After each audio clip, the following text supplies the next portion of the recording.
Good day guys, today is Saturday. So, saan ang mga date nyo ngayon? Saan ang mag-date-date dyan? Ayan, ito ang date ko. Ang aking munting banyo. So, may bula-bula na dyan guys kasi nag-start na ako dyan bago ko naisipan na mag-video. So, yung sahig hindi ko pa yan nakuskus. Pakita ko lang sa inyo. Ayan, ganyan. Nag-gloves ako at nagmamask kasi yung sabon ko po dyan may halo pong Sunrox at nagbubuhos po ako ng mga disinfect dyan ng Clorox kasi kailangan ko po talaga yan para matanggal yung mga itim-itim. Actually guys, maputi naman yung mga wall, yung sahig, so medyo may nakikita lang ako mga parang nangingitim. Kailangan ko talaga siyang kuskusin.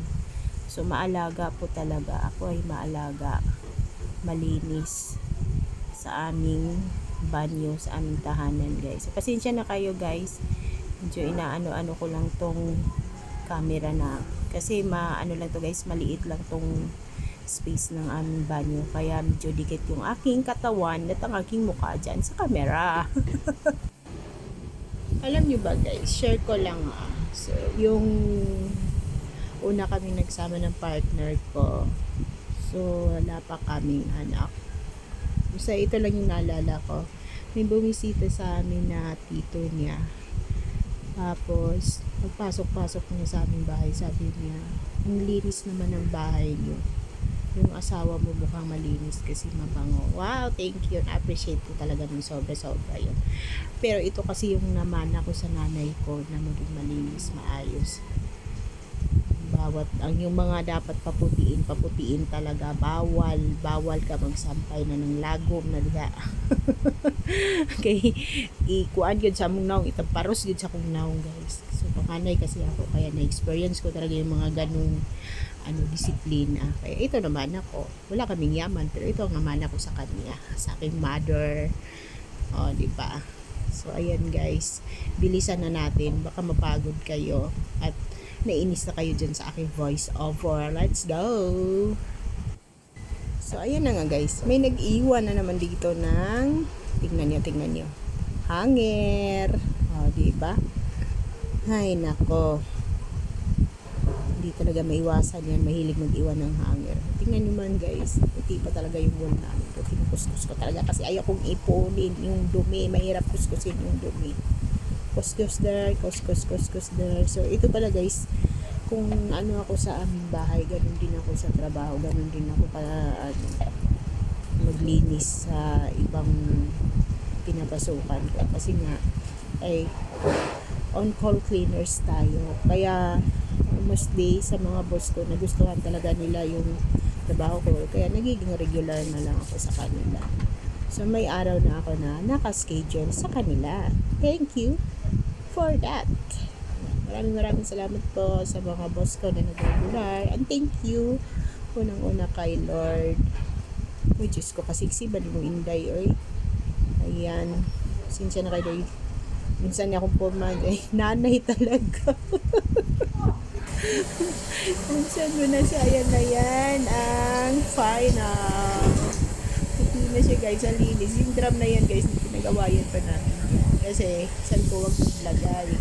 Maglagay talaga itong spray before. Sabi ko sa kanya, siguraduhin mo lang na laging malinis yan at wala akong nakikitang nangingitim yan sa drum na yan. Kasi may shower naman dito Naglagay pa talaga siya ng drum. Gusto niya yung drum. Filipino talaga to, diba? So, ayan guys. Medyo blurred ang ating salamin. Hindi ko pa napunansan. Sabi nakita ko lang ninyo, itong final. So, may hangit. Tanggalin natin dyan. Masakit sa mata.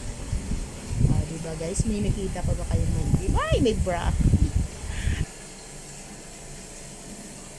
Okay, so yung sinampay natin dyan.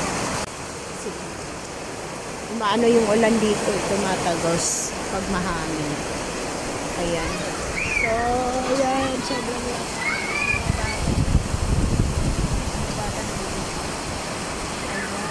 yan pala guys. So, pag umuulan, mag-hanger kami dito. Tapos, ito, hangiran ko. Tapatan lang siya ng electric fan para matuyo siya. Kasi hirap ng patuyo ngayon ng sinampay. So, let's go!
hiwain natin.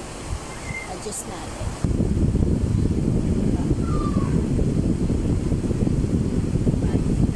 Guys.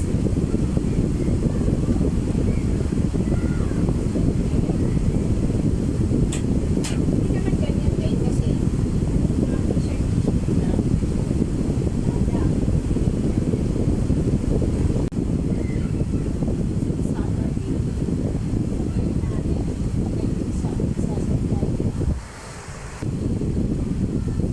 guys, pinagdagan ko na yung kasabay dyan. Balik na.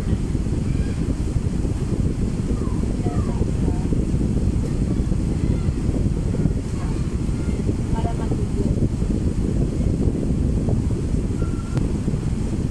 Ayan na guys, tuloy na siya. So, tapat na yung electric fan.